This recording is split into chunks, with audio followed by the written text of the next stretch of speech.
Pues estoy muy contento, me da mucho gusto por la presentación, que este libro sea presentado aquí en nuestra comunidad, en nuestra institución, la S, porque miren, el libro contiene una gran variedad de temas, son temas muy complejos, que tienen que ver con nuestra realidad actual, el capitalismo actual, todo lo que hemos escuchado a través de las noticias, lo que tiene que ver con esto que está pasando con los migrantes en Estados Unidos, lo que tiene que ver con la guerra en Medio Oriente, todavía con la guerra de Ucrania. Todo esto que nosotros escuchamos, que nos llega esta información, y que a veces nos preguntamos, bueno, ¿por qué estará pasando eso? Esto cómo lo podemos relacionar con la economía, con nuestra formación.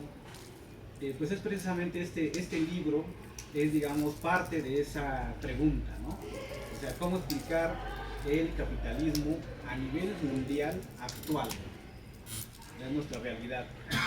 Entonces, ese digamos, me parece a mí que esa es la pregunta que se están formulando todos los coautores de este texto. Y bueno, también pues para responder a esta pregunta, pues van desarrollando, en primer lugar, desarrollan todo un planteamiento metodológico. Ya se hablarán un poquito más adelante sobre este planteamiento metodológico, pero yo lo que quiero rescatar y transmitirles es que me parece que es un planteamiento metodológico novedoso que recoge lo más reciente en cuanto a los avances metodológicos, la manera en cómo se abordan los problemas tanto históricos como fenómenos sociales, fenómenos económicos, políticos y toda su complejidad, ¿no? Entonces, esto está presente ahí, con un desarrollo primero metodológico, hay una explicación que aparece en la introducción, y esto me parece que sienta las bases teórico-conceptuales para poder ir comprendiendo todo el desarrollo del texto, ¿no? Entonces, bueno, ahí desde mi punto de vista, este es un primer aporte muy importante que tiene la obra, porque recogen muchos autores, una gran cantidad de autores, digamos, autores clásicos desde el siglo XIX, siglo XX y lo que va del XXI, ¿no? Entonces, solamente recuerdo algunos, los menciono. Por ejemplo, están autores como Veblen, como claro, Marx, Gramsci, en fin, bueno, hay muchos, ¿no? Wallenstein, ¿no? También por ahí se menciona, etcétera. Hay una gran cantidad recogen sus tesis centrales, y van tejiendo, van construyendo una propuesta teórico-metodológica, ¿no? Entonces, pero también se reconoce que esta realidad del capitalismo actual, pues es una realidad, digamos, pues que tiene una estructura. Entonces planteas el problema de abordar cómo explicar la estructura actual del capitalismo, que además es una estructura dinámica, va cambiando, ¿no?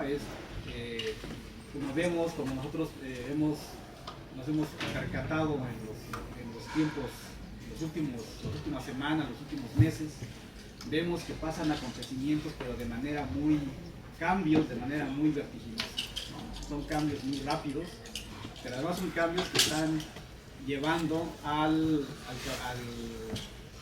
la sociedad actual, a la sociedad moderna, al capitalismo, lo están llevando hacia un nuevo orden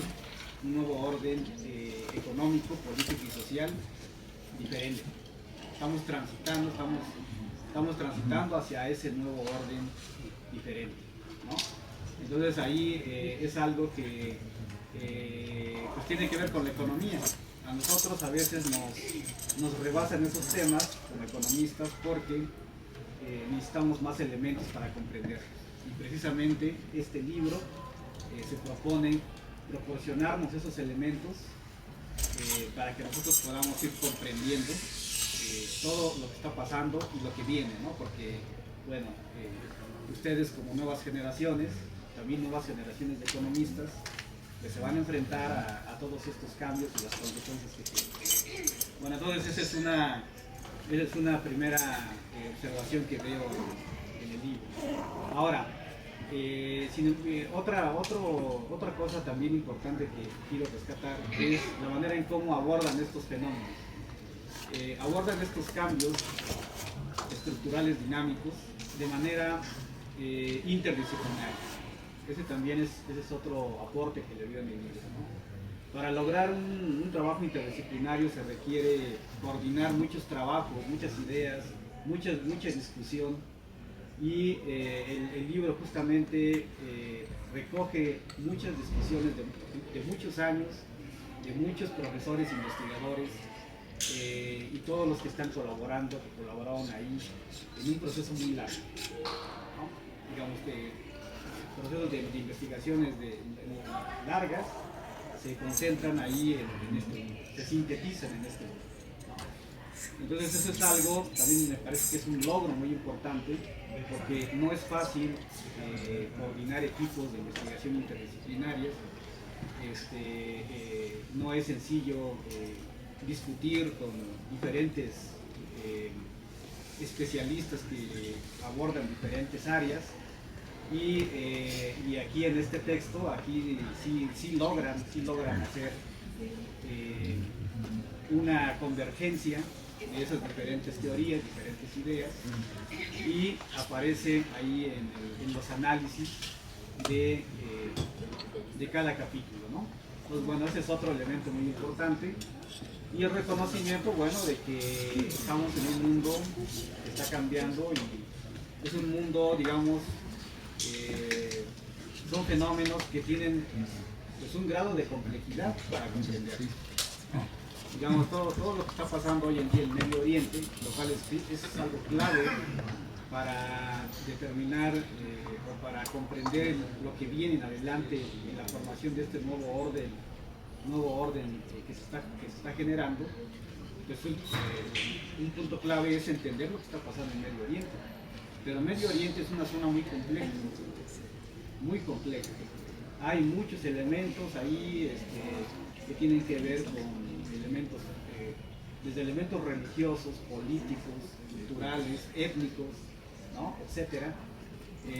Los intereses económicos por los recursos naturales, como el petróleo. Todo eso está ahí, lo que está pasando, y se manifiesta en fenómenos como la guerra, ¿no? Entonces, bueno, en este texto también se aborda lo que está pasando, esta situación en Medio Oriente, y yo creo que todos los temas que aparecen aquí en cada uno de los capítulos tienen que ver con, para comprender, nos ayudarían a comprender lo que está pasando en las diferentes partes del mundo, como en este proceso de transición, ¿no?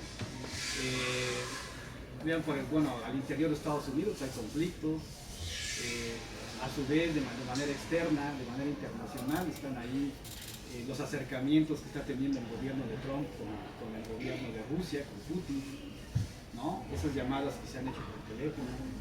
También está, por ejemplo, los vínculos con China, pero al mismo tiempo la guerra económica y comercial con China a través de los aranceles.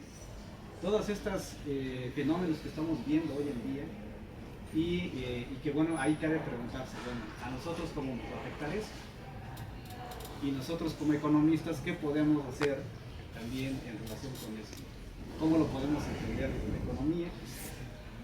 Todo ese tipo de preguntas son las que yo veo que este libro pues, nos aportaría mucho. Le comentaba aquí al doctor Paulo que yo sí lo voy a tomar como un texto para trabajar en clase con los alumnos, porque sí pues, nos da muchos elementos para comprender todo esto que está pasando hoy en día.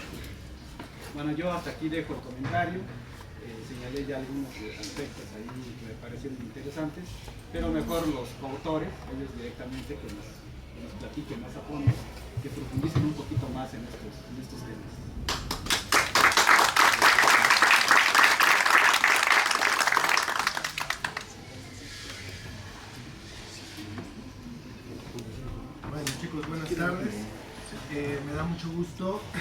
aquí en la Escuela Superior de Economía y conocer nuevos espacios, nuevas personas y sobre todo, chicos, algo que podamos vincularnos justamente es a través de las ideas.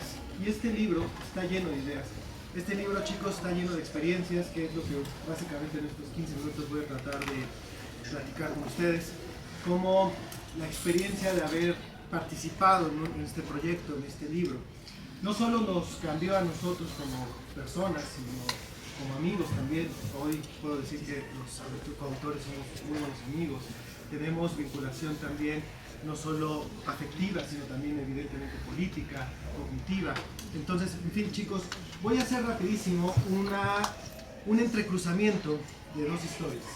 La historia del libro y la historia del autor principal, ¿verdad? No nada más.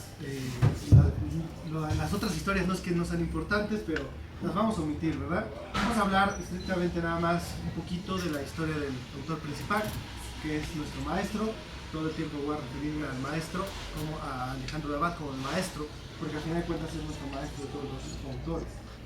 En esa medida, compañeras, compañeros, este entrecruzamiento de historias, tanto del libro como del autor, espero que nos vayan dando ciertas pautas de lo que espero como académicos cada uno de nosotros esté pensándose en su trayecto, en su devenir.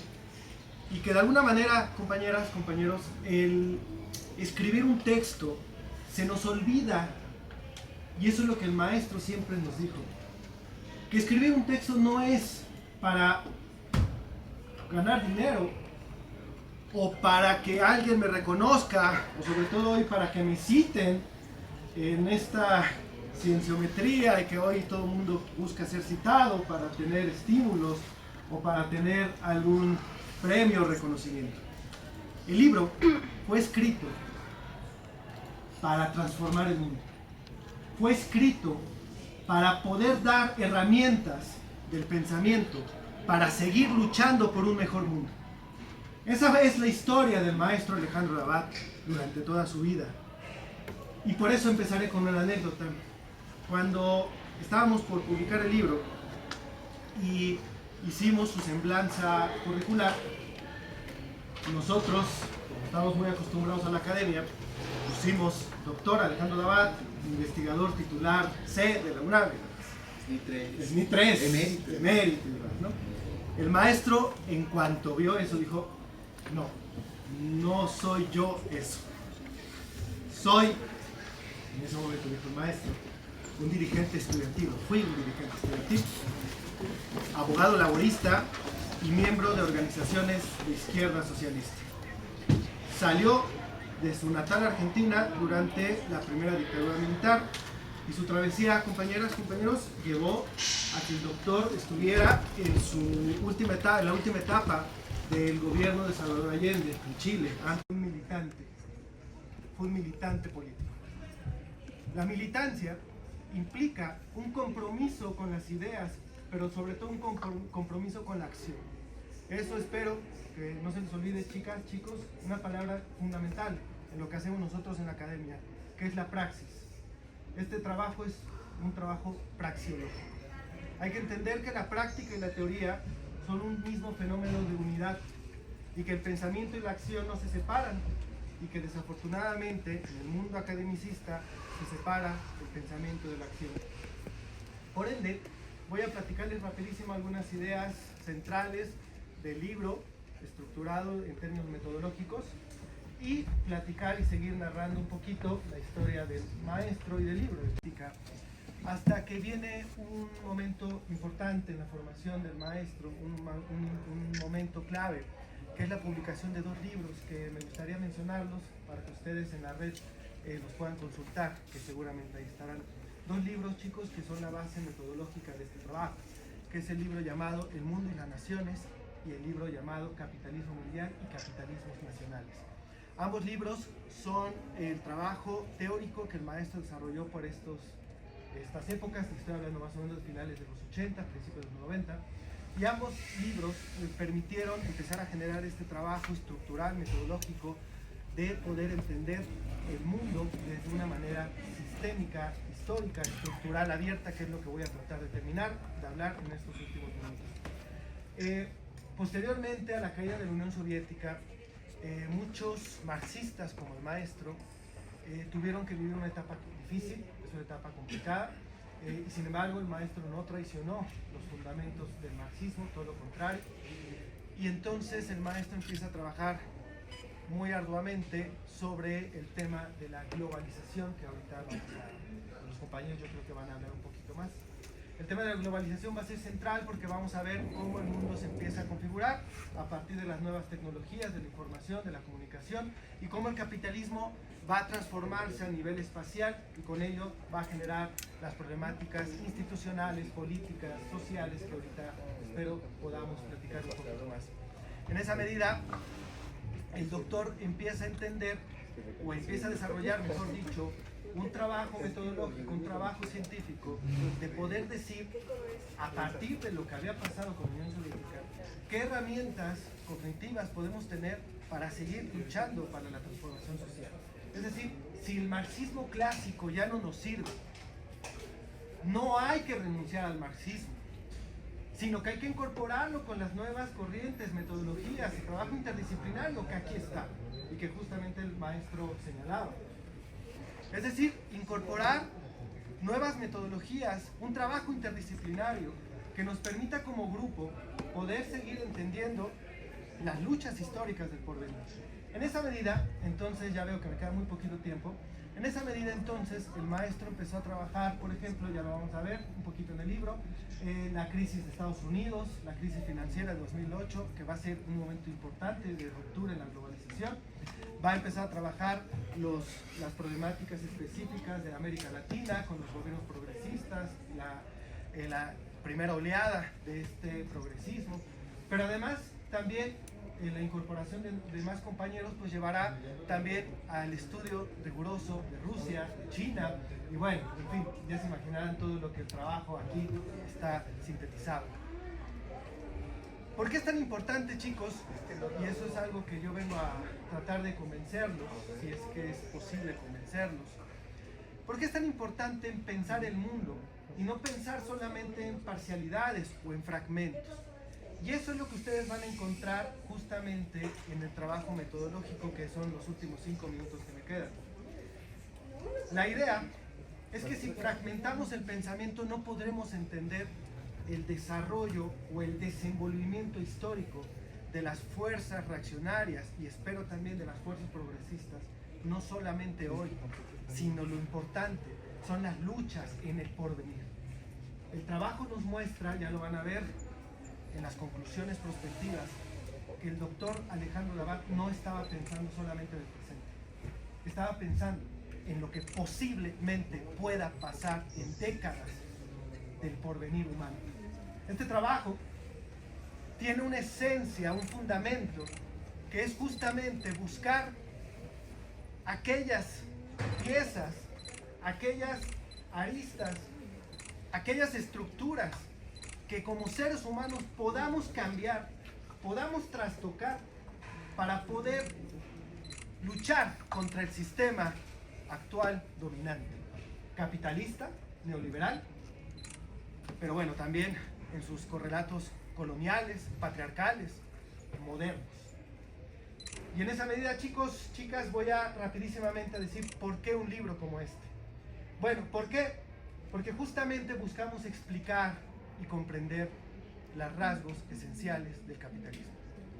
Y en esa medida, chicos, si fragmentamos el pensamiento, no podremos encontrar la explicación y la comprensión del fenómeno.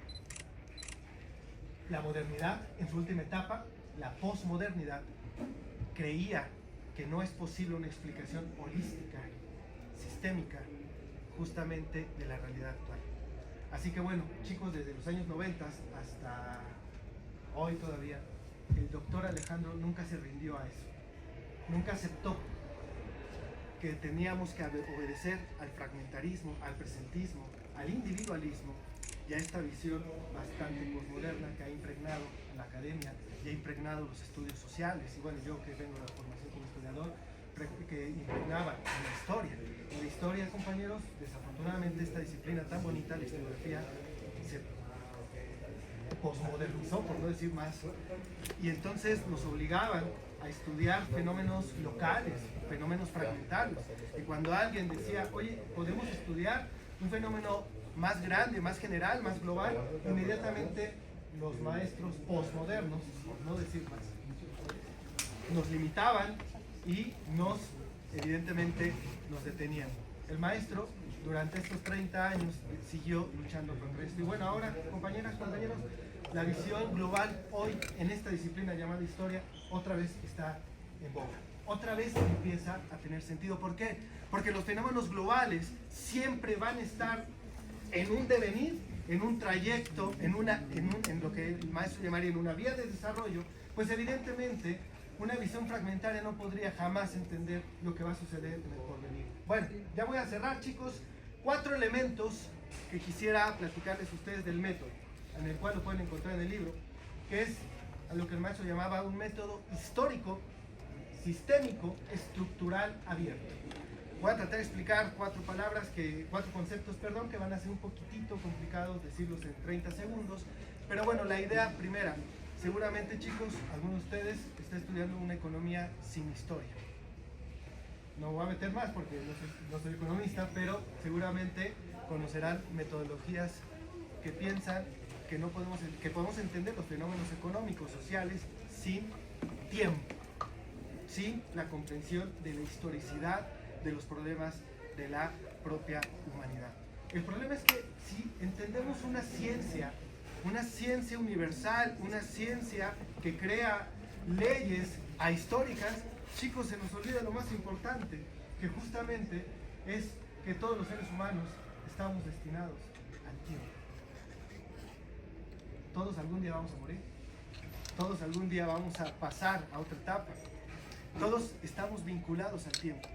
Entonces, chicos, si algo espero que podamos recordar aquí es que hay una ciencia, pero la ciencia social, sin entender la historicidad de los fenómenos sociales, políticos, económicos, es una ciencia que está condenada al fracaso. Toda ciencia que no reconozca el devenir histórico está condenada al fracaso. Y hoy lo podemos ver también en epistemologías y en otras metodologías que, repito, no me da tiempo de explicar. Segunda cuestión, seguro están aprendiendo ciertos elementos individualistas en su metodología. Partimos del individuo y a partir de ahí se ve la escasez y se ve la maximización de las ganancias. Y bueno, no sigo. Pero esa visión individualista, evidentemente, tampoco nos va a permitir entender los fenómenos globales que estamos nosotros viviendo. Entender a Donald Trump, a Bolsonaro, a Milei, entender a cualquier individuo siempre es entender el desarrollo histórico de las fuerzas políticas, sociales que impregnan en ese momento. Así que evidentemente, chicos, repito, igual una metodología individualista también está condenada al fracaso. Una metodología que reconozca a la sociedad como un sistema nos permite adentrarnos más a una problemática específica. Estructural, dinámica. Quiere decir, chicos, que hay que entender más allá de lo que los actores individuales hacen o realizan, sino que justamente el devenir humano va generando estructuras sociales, pero estas estructuras, a diferencia de metodologías como el estructuralismo, estas estructuras son abiertas, no son deterministas. Estas estructuras están ancladas a lo que las fuerzas progresistas, las fuerzas reaccionarias puedan hacer. Y esto es con lo que quiero cerrar, ya que ya me pasó un minuto, cierro en un minuto más. Y esta es la idea central. La metodología histórica estructural abierta nos permite entender que los fenómenos que el doctor explicó, o el maestro explicó junto con el equipo de trabajo hace 3 años, son hipótesis, son tesis, que podemos comprobar o podemos no comprobar. ¿Podemos estar equivocados? Sí. Pero eso es la riqueza del diálogo y de la construcción del conocimiento colaborativo. ¿Podremos tener razón? Creo que sí, en algunas ideas. Pero también, compañeras, compañeros, siempre el doctor estuvo abierto a la crítica. Y por eso este trabajo es tan grande, porque aquí participamos muchísima gente. El maestro no solo es el que nos enseñó a aprender, sino que también nos enseñó a aprender, pero no solo aprendió a enseñarnos, sino que desde sus últimos días también aprendió a aprender. Quiere decir, compañeros, que el maestro siempre aprendió también de nosotros. Y aquí está escrito. Nosotros somos coautores porque el maestro nos apoyó como coautores. Porque la mayoría de los maestros, voy a decirlo, disculpen, corruptos, utilizan a sus becarios, utilizan a sus ayudantes para que ellos se alcen. En cambio, el maestro los puso al mismo nivel. Eso, chicos, chicas, habla de la calidad humana del maestro Alejandro Laval, pero sobre todo también habla de que el libro en sí representa el trabajo de un grupo con gobiernos reaccionarios, con gobiernos de derecha, con todo esto que está sucediendo. Bueno, creo yo que aquí en este libro, chicos, es un antídoto a esta reacción. Este es un antídoto, chicos, para que sigamos teniendo pensamiento crítico. Y este libro, chicos, se los dejamos con el corazón en la mano para decirles que seguimos buscando la transformación social, la transformación global, y que juntos podamos seguir democratizando la vía de desarrollo que en este país necesitamos, a partir de gobiernos progresistas y movilización social. Bueno, también espero que estas palabras lleguen a donde el maestro se encuentre. Gracias, chicos.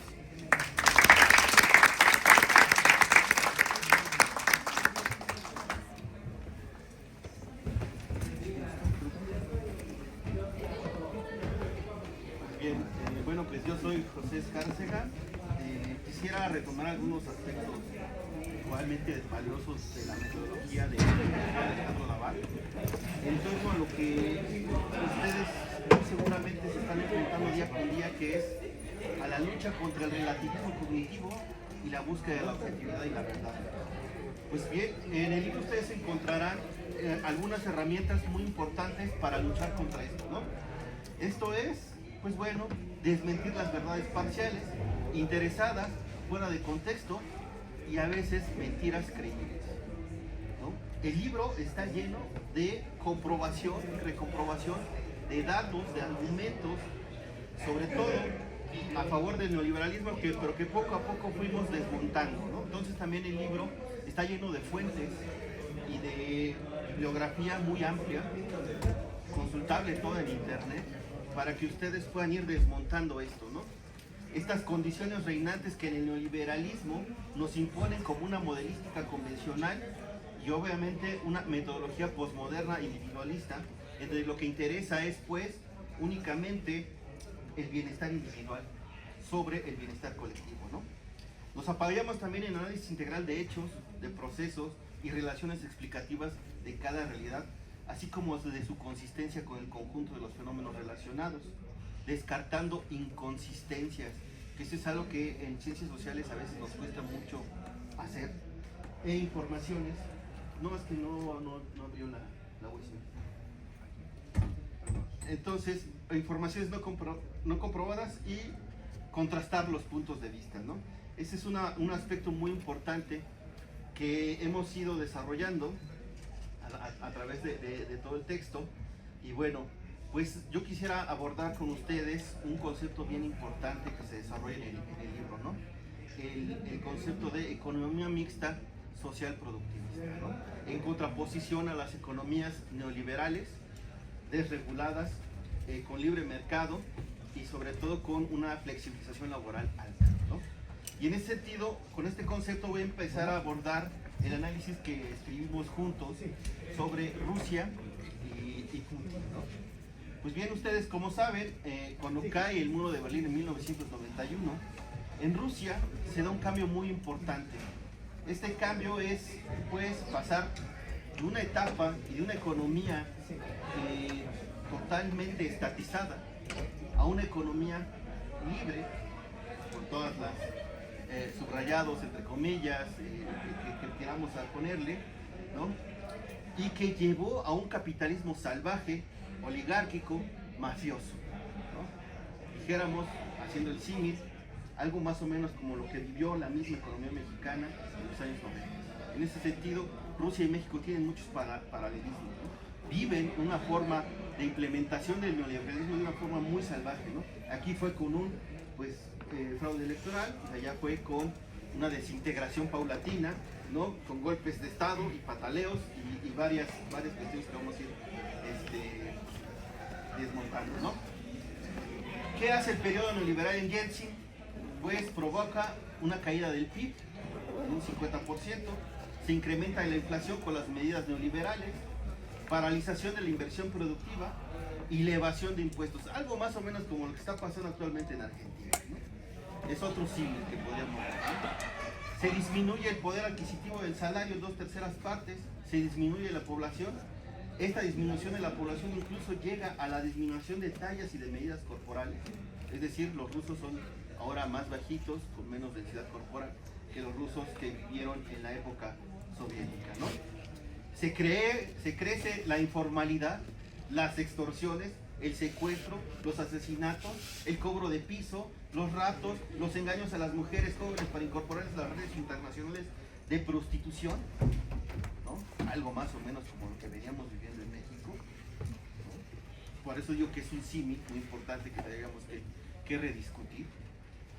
Y se construye una mafia invisible, dice Alejandro Navarro, con un mayor alcance financiero, con la exportación clandestina de materias primas, algo así como lo que pasó en México con el huachicol, con lo que pasa con la plata, con lo que pasa con las mineras que se llevan de plano la tierra hasta Canadá y allá hacen la refinación de minerales, ¿no? Con el tráfico de armas robadas al gobierno, lavado de dinero, adquisición masiva de bancos, más o menos como lo que hace Banorte, ¿no? Que incluso financia el Mundial y el Estadio Azteca, y de paso por ahí tiene una casa de apuestas que afectan al fútbol, por ejemplo, ¿no? Eso también pasó en Rusia.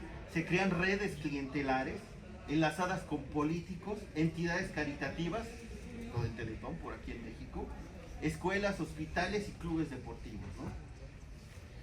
Entonces se hace una terapia de choque en Rusia, hace una liberalización de precios, hace una estabilización supuesta del gasto público, la exclusión del gasto social y un elevamiento de las tasas de interés que termina todo esto en una creación nuevamente de inflación.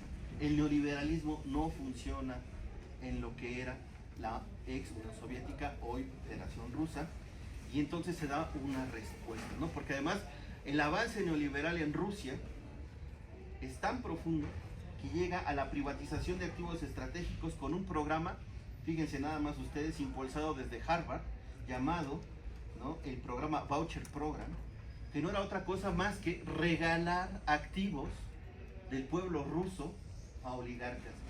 Y el neoliberalismo en Rusia lo que crea es oligarcas, como pasó en México con los oligarcas que tenemos, rentistas, como lo que pasa en Argentina actualmente, ¿no? Estas medidas sí dieron una cierta estabilización inflacionaria, pero de muy corto plazo, ¿no?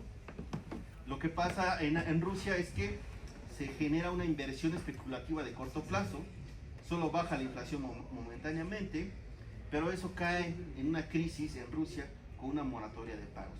Lamentablemente no puedo mostrarles aquí una gráfica sobre los recursos naturales rusos, pero por ejemplo, si contamos las reservas de cobre, de carbón, de gas natural, de petróleo, de minerales de tierras raras y de madera, la economía rusa vale 75 trillones de dólares, o billones en español, ¿no? Mientras que, por ejemplo, Estados Unidos, con todos los recursos naturales que tiene, vale 45 trillones, ¿no? El PIB mundial actualmente está alrededor de los 100 billones de dólares. Nada más para que vean lo que vale los recursos naturales rusos, y todavía hay gente que se enoja porque Rusia se pone a defenderse de este extractivismo que pasa, por ejemplo, en América Latina, ¿no?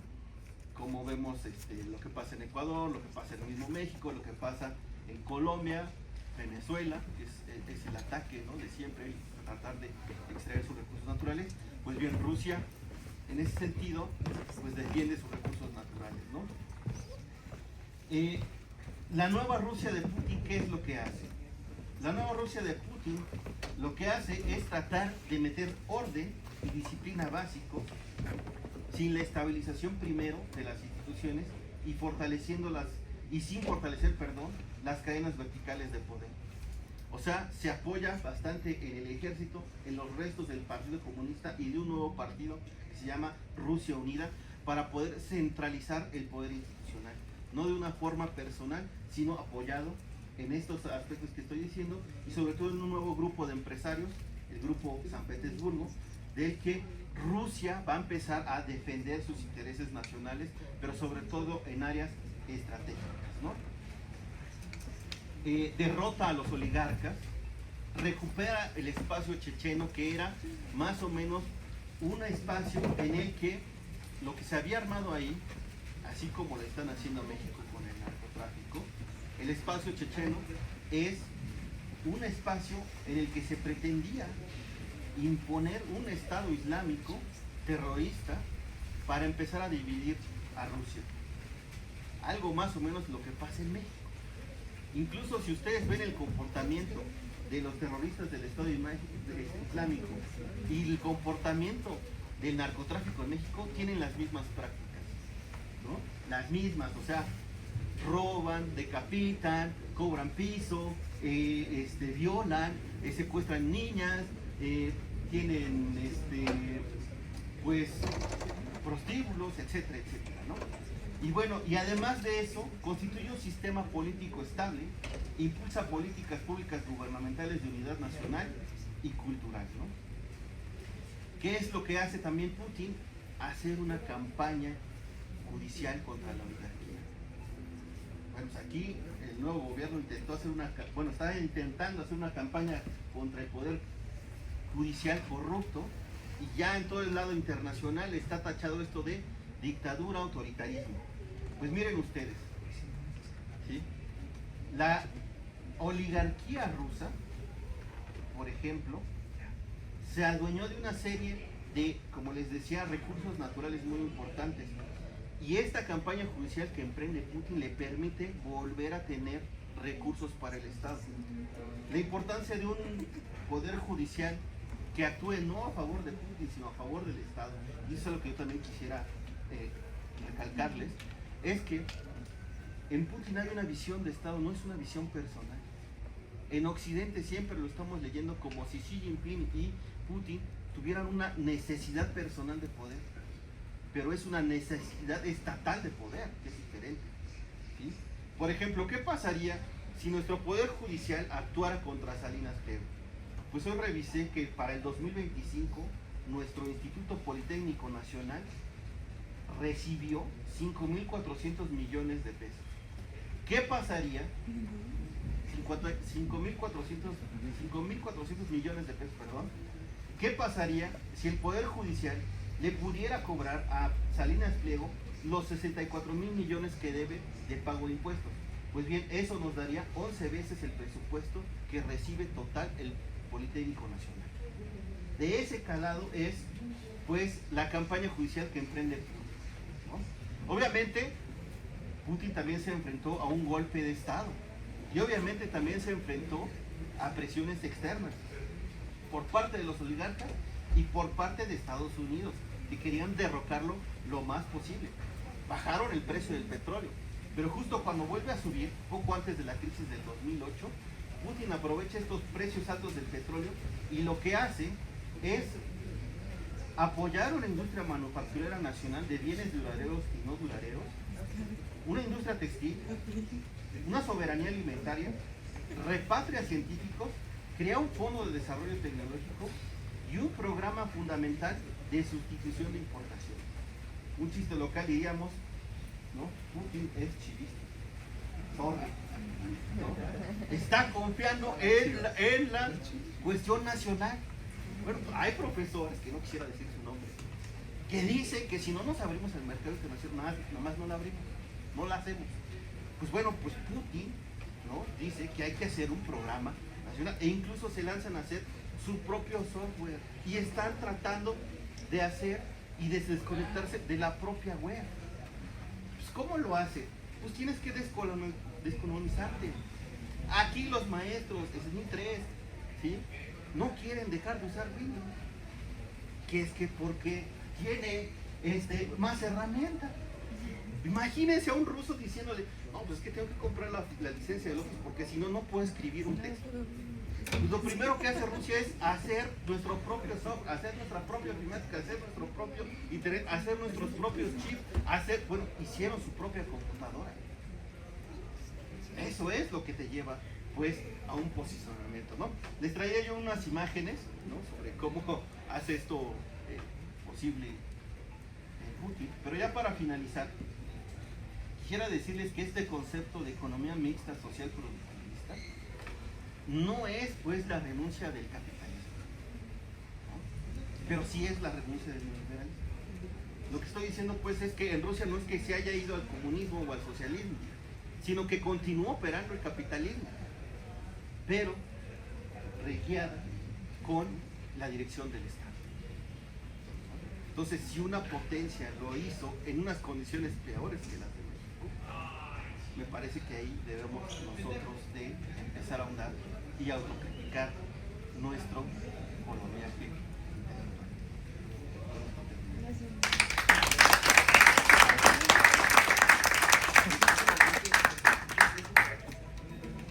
Bueno, pues muchas gracias, le agradezco mucho al maestro Álvaro Mendoza por habernos invitado al de la cátedra. Bueno, yo preparé ahí una presentación tratando de que fuera menos tedioso. La presentación de un libro tan grande, ¿no? Estamos hablando de más de 800 páginas. Bueno, primero que nada estoy muy contento de estar aquí con mis compañeros, ¿no? Aquí tenemos al profesor Alfonso Hernández que va a participar en la presentación de la tarde. Y bueno, hablaba Jorge de un grupo multidisciplinario, y sí lo es. La verdad es que aquí todos trabajamos temas diferentes. Tenemos la presencia de Jorge, que es el historiador del grupo, los demás somos economistas. Miren, en realidad los que participamos en el grupo íntimo del doctor fuimos 7 personas, pero fueron 7 personas en muchos años, y en esos años hubo cantidad de becarios, ¿no? Mucha gente. Es un trabajo, la verdad, titánico, que lamentablemente el doctor Dabad no lo hizo, ¿no? El doctor Dabad falleció en marzo de 2022. Este texto salió finalmente después de muchísimo trabajo, más de 7 años de trabajo, en septiembre de 2022. Entonces, yo creo que un poco eso ha ido en contra de la obra, porque no hubo la suficiente difusión, ¿no? Ya cuando la obra salió, ya el doctor ya había fallecido. Entonces, pues nosotros de manera, pues, digamos, humilde, quisimos hacer, y gracias a la Escuela Superior de Economía, es la presentación de este libro, porque lo que más hubiera querido el doctor Dabad es que la obra se difundiera. En ese sentido, nosotros hicimos un esfuerzo para donar este texto a la biblioteca, ¿no? Vamos a tener este libro también humildemente yo lo publiqué hace igual unos meses, igual tuve la oportunidad de presentarlo acá, voy a donar los 2 a la biblioteca. Pero no solo eso, yo quisiera, y creo que el doctor definitivamente hubiera estado muy contento de esto, lo que más queremos es que el libro sea mejor. El libro es un libro que creo que hoy está más vigente que en el año 2021. Porque hoy las problemáticas que están ocurriendo, la verdad es que apuntan mucho hacia lo que el libro se plantea. Es decir, 2 ideas centrales. El neoliberalismo se está agotando y está surgiendo un nuevo mundo.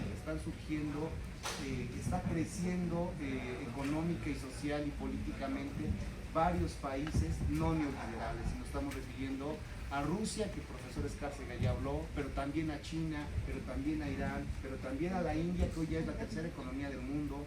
Entonces, esto está ocurriendo más ahora que antes, ¿no? Tiene vigencia el texto. ¿Ya está? Parece, ¿no? Que ya está. Bueno, entonces, nosotros en 2022 pues sufrimos la pérdida del doctor Dabad y nos dimos a la tarea de intentar, desde nuestros alcances limitados, continuar la obra de él, para lo cual fundamos el Centro de Estudios del Orden Global, el CESOG, en el que intentamos de una manera, pues, como él nos enseñó, digamos, multidisciplinarios, en un grupo de varios compañeros y compañeras, trabajar temas globales. Nosotros trabajamos en la Facultad de Economía fundamentalmente y ahí tenemos este centro de estudios. Me pasaría la siguiente, no sé si se puede. Bueno, les platicaré entonces la estructura del libro. La estructura del libro consta de 3 partes. Una primera parte que es de aspectos teóricos, que mucho ya nos comentó afortunadamente Jorge, el agotamiento del neoliberalismo, y una tercera parte que habla del ascenso del mundo multipolar. Entonces me referiré ahora a los aspectos teóricos rápidamente. Los aspectos teóricos constan de 4 capítulos. En un primer capítulo hablamos de las características del capitalismo actual, ¿no? Jorge decía algo muy importante: la importancia de la historia, la importancia de ver cómo un fenómeno no ocurre hoy porque sí. Es decir, el fenómeno Donald Trump ocurrió y está ocurriendo porque el tipo es un caprichoso. No, el que Donald Trump esté en un segundo mandato en Estados Unidos es parte de una explicación histórica. Es parte de un deterioro de la clase media blanca, WASP, estadounidense, que votó por él. Y votó por él porque se sienten que no han sido considerados, no han sido contemplados en este mundo global de Estados Unidos, ¿no? Las fábricas que cierran al interior de Estados Unidos, y entonces esta clase media que pierde su empleo, y llega Donald Trump a plantear el fortalecer estas clases medias. Entonces, digamos, hay que entender que hay un fenómeno histórico, hay una metodología histórica, pero también hay una metodología espacial. Entonces, entender, Dabat está diciendo, lo que podemos considerar el mundo actual lo podemos sintetizar en una categoría, que el capitalismo es informático y global. Es decir, la revolución informática es muy importante. La revolución informática nos lleva a elevar la productividad. Vean ustedes, aquí tenemos computadoras, tablets, celulares, gracias a la revolución informática, es decir, al microcircuito. Y eso es la característica fundamental productiva de la economía actual. Y la otra es que es una economía global. ¿Qué queremos decir con global? Bueno, que se acabó, cosa muy interesante la que voy a decir, se acabó la Guerra Fría, es decir, el mundo ya está ahora integrado. Ahora me parece que estamos en una nueva edición de una Guerra Fría, pero igualmente con un mundo pareciera que global. Entonces, en este primer capítulo lo que vamos a plantear son las características de este capitalismo actual. Un capitalismo financiarizado, un capitalismo que genera mucha precariedad laboral. Entonces, en este capítulo 2, en el que se avanza, todavía en esta parte teórica, va a hablar de una estructura socioinstitucional del capitalismo actual. Y en este capítulo, Dabat va a hablar, Dabat junto con los coautores, vamos a mencionar el tema de cómo el outsourcing ha ido impregnando todas las esferas económicas, y existe ahora una modalidad de empleo, lo que conocemos como freelance. Trabajadores que no tienen seguridad social, que no tienen contrato, que son a tiempo parcial y que viven precariamente. Aunque tienen trabajo, no alcanza. ¿Y por qué no alcanza? Porque las condiciones laborales, la caída de los sindicatos, muy importante. Capítulo 3, aquí Dabat va a empezar, junto con el equipo, a plantear que hay 2 tipologías de países. Los países llamados neoliberales, por cierto, desgraciadamente, valores de uso, digamos, en términos marxistas, más que estar en los mercados financieros.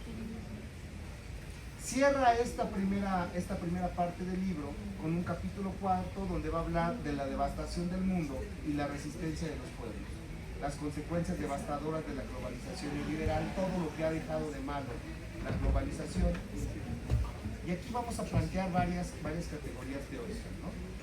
Lo que ya dijimos, revolución informática, la etapa informática global, el precariado, la base tecnoeconómica del nuevo capitalismo, una serie de conceptos de riquezas que se plantean en el libro, que nos van a ayudar a la siguiente conclusión.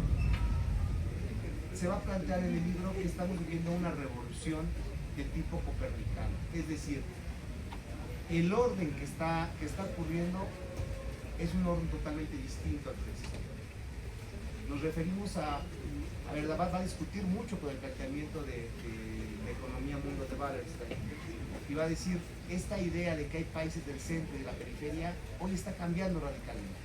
Hoy países antes llamados periféricos, India, una colonia inglesa durante muchos años, hace no mucho que dejó de ser colonia, apenas el siglo pasado, hoy es la tercera economía más grande del mundo. China, un país que fue colonia durante muchos años, hoy está muy cerca de ser el país líder económicamente mundial. No la hegemonía, pero sí líder económico. Entonces, decir, está cambiando. Los que antes eran países débiles, hoy ya no lo son tanto. Y los países que eran todopoderosos, hoy están viviendo múltiples.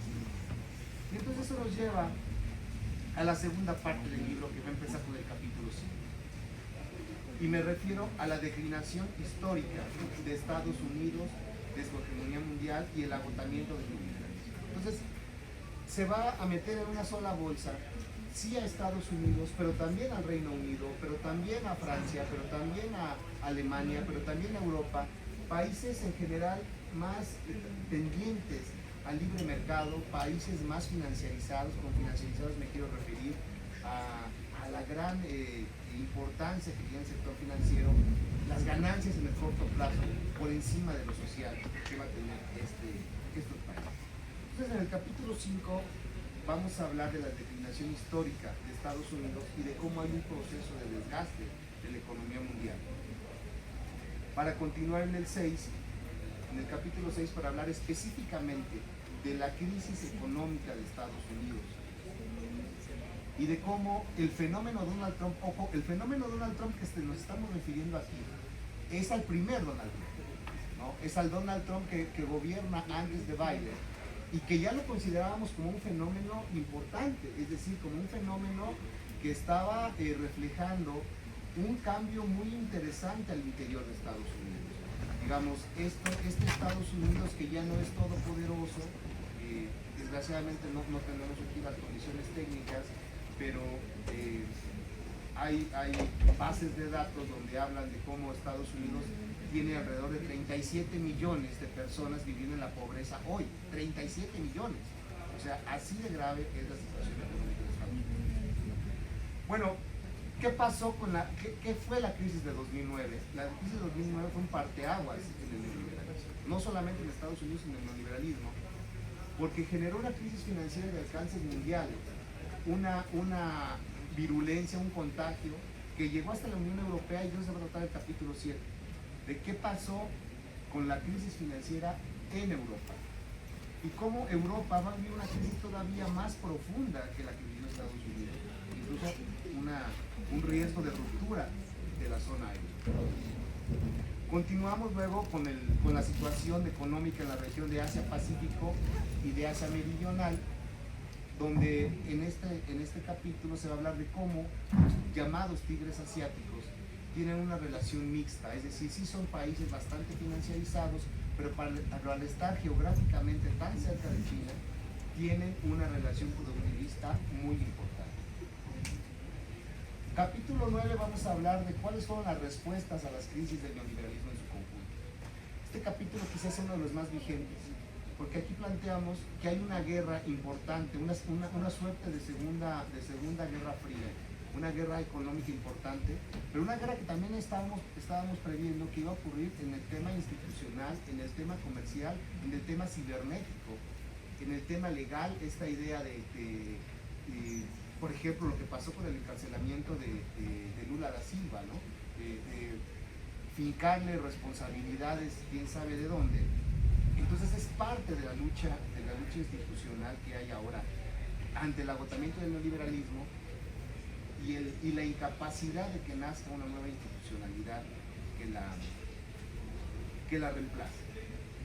Entonces, en esta sección se plantearon muchas categorías económicas, geopolíticas, como el outsourcing, el offshoring, el proceso de desindustrialización que vive Estados Unidos, en fin.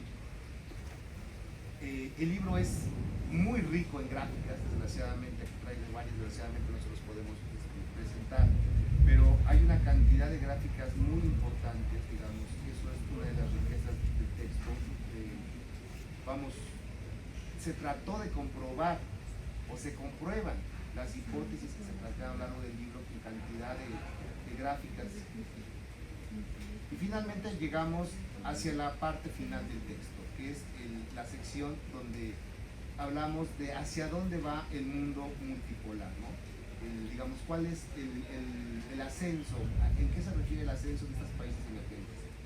Y en el capítulo 10 vamos a hablar de estos países emergentes que tienen una alternativa social productivista mundial.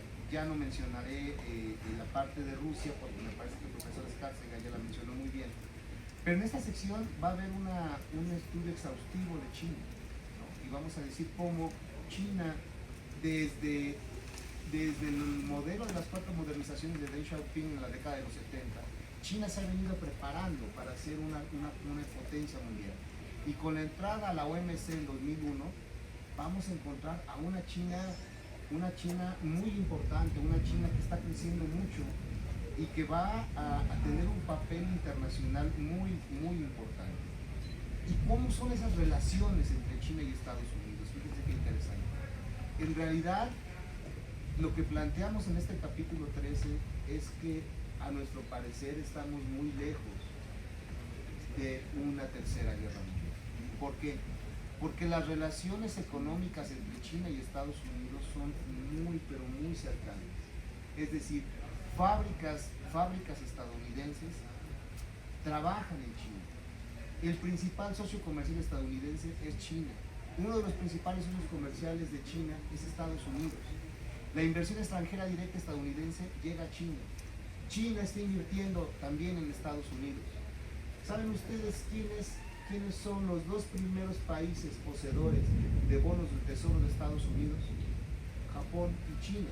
Es decir, si cayera el dólar, si el dólar se devaluara, las reservas internacionales de China caerían también. Entonces, en realidad está muy imbricada esta economía. Pensar que estamos en una reedición simplona de la Guerra Fría entre Rusia y Estados Unidos, donde no había mucha relación, sobre todo económica, entre ellos. No, hoy estamos en otra cosa. La relación económica es muy intensa, la relación tecnológica. Entonces, el problema es que en esa relación Estados Unidos está sacando la peor parte. Se está viendo rebasado. La productividad en China es mayor. El ejército de trabajadores en China es mayor. El salario en China es menor. Entonces las condiciones de ganancia en China son superiores a las condiciones de ganancia en Estados Unidos. Vamos, la población en China es más del doble de lo que es en Estados Unidos. Pero no solamente eso, la estructura de la población. La población en Estados Unidos es una población envejecida. La población en China es una población mucho más joven. Entonces, el ponerse a pelear tú a tú, China, Estados Unidos, China va a sacar la mejor parte. Y entonces, de ahí la reacción de Donald Trump. Entonces decíamos, y me lo planteó muy bien Jorge, me parece, es una cuestión histórica. El fenómeno Trump no empieza este año, no empieza con su primer mandato. Es la explicación a un proceso de desgaste, a un proceso de declinación histórica de Estados Unidos. Y quizás la respuesta es la peor. La respuesta más reaccionaria, la respuesta más violenta, la respuesta menos pensada que pueda tener ese país ante la gran conflictividad que está viviendo. Pero ojo, cuando se vaya Donald Trump, espero que se vaya en los próximos 4 años, que no haya posibilidad de un tercer mandato, los problemas van a seguir. La guerra fría entre China y Estados Unidos va a continuar. La pobreza en Estados Unidos va a continuar. La idea de mantener los muros, de las deportaciones, todo eso va a seguir. Porque el problema de Estados Unidos no es Donald Trump, es un problema histórico. Donald Trump solamente es la persona que está tratando de administrar, me parece que no de la mejor manera, lo está haciendo, los problemas en Estados Unidos. Entonces el agotamiento del neoliberalismo continuará. Y fíjense ustedes qué interesante el capítulo 14 sobre Medio Oriente. Estados Unidos se ha retirado de Medio Oriente. Se ha retirado de Medio Oriente por una razón importante, porque ya no necesita el petróleo de Medio Oriente. Hoy Estados Unidos es la principal potencia exportadora de petróleo del mundo. Con esta idea del shale gas, el gas esquisto, se ha convertido en una potencia, lo que antes no era el principal importador de petróleo, hoy es el principal exportador de petróleo del mundo. Eso hace que se retire. Dice, bueno, en Medio Oriente hay una conflictividad terrible. ¿Y quién cree que entra en Medio Oriente ahora? China. Con la franja y la ruta de la seda está industrializando toda esa zona del Asia Central para llegar a Europa, uno de los principales mercados del mundo. Entonces, China se está comiendo al mundo, China se está comiendo a Estados Unidos. Entonces, por eso yo insisto, hoy el texto es más vigente que en el año 2015. Hoy es muy curioso y la verdad que me llena de mucha satisfacción y pienso que Davat igualmente estaría muy contento. Hoy la historia le está dando la razón a Davat. Hoy más que nunca es claro que el neoliberalismo se está deshaciendo y el llamado mundo multipolar, que ahorita voy a aclarar ese concepto del mundo multipolar, está emergiendo. Finalmente, el texto acaba con el capítulo 15, que habla de la encrucijada actual de América Latina en el contexto internacional. En ese capítulo hay una sección particular de México, no solamente de México, sino en general de América Latina, donde observamos que América Latina está, digamos, como un actor pasivo en medio de esta guerra fría. Entre China y Estados Unidos, América Latina está en una situación en la que tiene muchos recursos naturales, poca tecnología, y su inserción a la economía mundial, al pleito, no es la mejor. Y no es la mejor por una serie de problemáticas, de carencias históricas que tiene. Entonces, para aterrizar específicamente en México, en este último capítulo, planteamos de manera sintética cuáles son los principales problemas de México. Bueno, el 50% de la población económicamente activa en México está en la informalidad, lo que decíamos de precariedad, ¿no? No tiene seguridad social, no tiene contrato, trabaja tiempo parcial.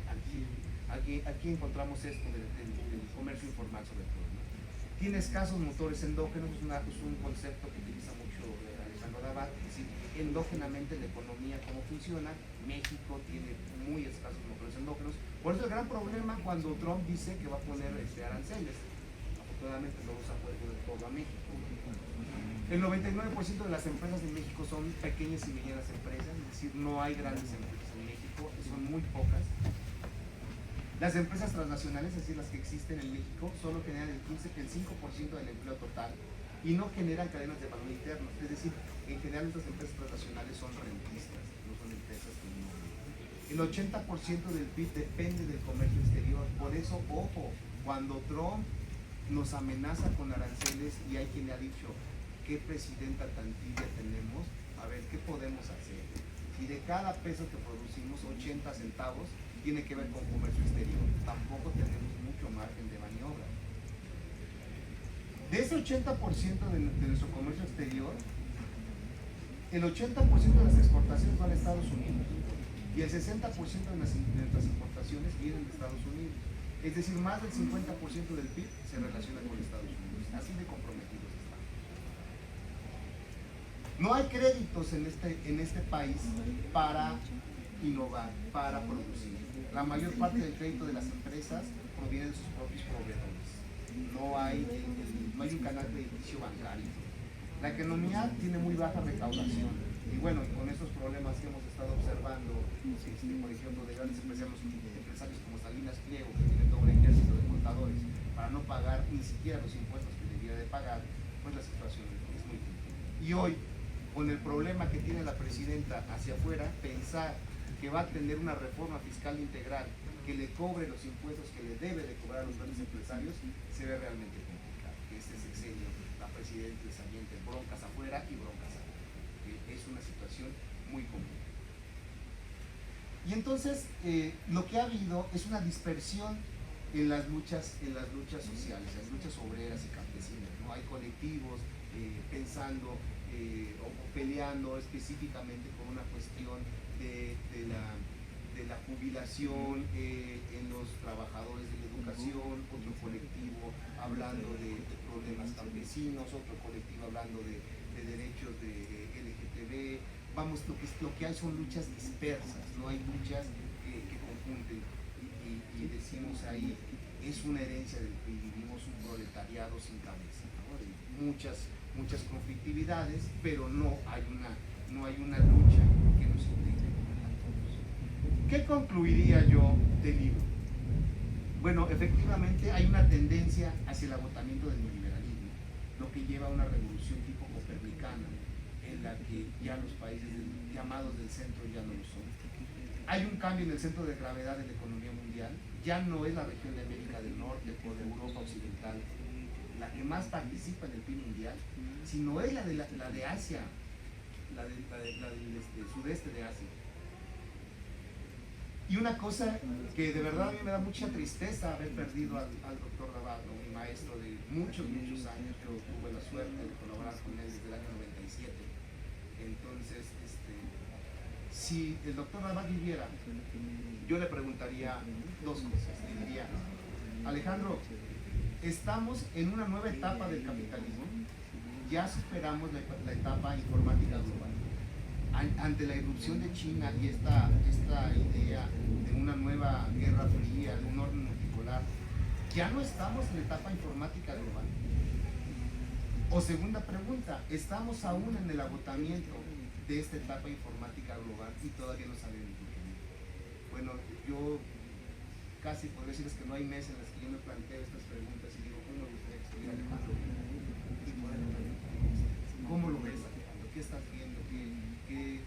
A ver, el doctor Rabat no era una persona trabajadora. No es que tuviera mucha disciplina por el trabajo, es que le apasionaba el trabajo. O sea, más bien para él esto no era un trabajo, esta era su pasión. Para Alejandro no había diferencia entre un domingo y un martes. Todos los días que estaba investigando, pero no por publicar, no en el sentido que lo hacemos muchos de los académicos, que lo vemos como un trabajo. Para él era su pasión. De repente yo tenía que llegar a su casa y decirle, Alejandro, vamos a salirnos. No sé hace cuántas semanas que no te dé el sol. Salgamos. Y lo que me vas a platicar sentado, platícamelo, Camilo.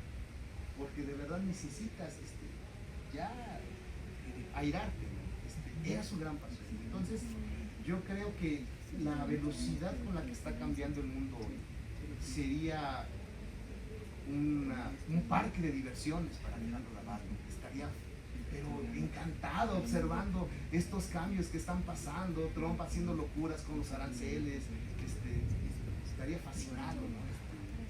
Las jornadas, la verdad, he de decirlo, yo no tengo la pasión que tiene Alejandro Rabat, honestamente. Ya había momentos que después de 7, 8 horas seguidas trabajando, yo decía, yo ya me cansé, yo ya necesito dormir, yo ya necesito comer. Y él era incansable, de verdad. Varias veces nos tocó al equipo que estamos aquí amanecer, que nos dieran las 8 o las 9 de la mañana, porque nos habíamos pasado trabajando toda la noche. Y es que a él le apasiona. O sea, para él no era una pasión, era su vida. Yo creo que, por lo menos para mí, no lo es tanto, honestamente. Yo soy más mundano, soy más un ser humano. Bueno, quisiera cerrar nada más con el siguiente comentario. Cuando hablamos de mundo multipolar, de repente me he topado con la siguiente confusión. El planteamiento de Rabat no era el siguiente. El hegemón, Estados Unidos, se agota y entonces se hace una liga de naciones en la que se reparten el mundo como en una idea de competencia olímpica en el que China se queda con su pedacito, Alemania se queda con su pedacito, India se queda con su pedacito, Estados Unidos con su pedacito y vamos a vivir una armonía. No, para nada es eso. Cuando hablamos de mundo multipolar, el planteamiento de Rabat es ese gran hegemón, esa hegemonía absoluta de Estados Unidos se está acabando, se va a acabar y lo que va a quedar son varios polos, pero varios polos disputándose, varios polos peleándose palmo a palmo y está clarísimo ahorita con la guerra de Rusia y Ucrania y lo que está pasando con China y Taiwán. O sea, no estamos llegando a un mundo en el que ahora vaya a haber un consenso de 4 o 5 potencias agarradas de la mano, contentas. No, lo que viene es un conflicto fuerte en todo el mundo. Ya no es Estados Unidos contra la Unión Soviética, sino Rusia por un lado, Alemania peleándose por el otro, India también con sus conflictividades, China con sus conflictos en Taiwán y en el Tíbet, Estados Unidos con lo que está pasando ahorita en Los Ángeles. O sea, viene un mundo todavía más caótico, más conflictivo, que aquí tenemos un especialista en inteligencia artificial, un conflicto que viene en lo cibernético, en lo empresarial. Ya vieron ustedes los bloqueos a Huawei. O sea, lo que si viene como un mundo multipolar, me gustaría aclarar que no estamos hablando de un acuerdo buena onda, es todo lo contrario, sino muchos focos de conflicto en muchas áreas, no solamente en lo espacial, sino en las ideas. A ver, nada más cierro con esto. Es la primera vez que el país que se proyecta como líder mundial no se dice abiertamente capitalista. China se dice, es un comunismo de mercado. Piensen ustedes qué va a pasar con la enseñanza de la economía si el país económicamente líder no es capitalista. ¿Qué hacemos con nuestros manuales de teoría económica? Ahí le dejo. Gracias.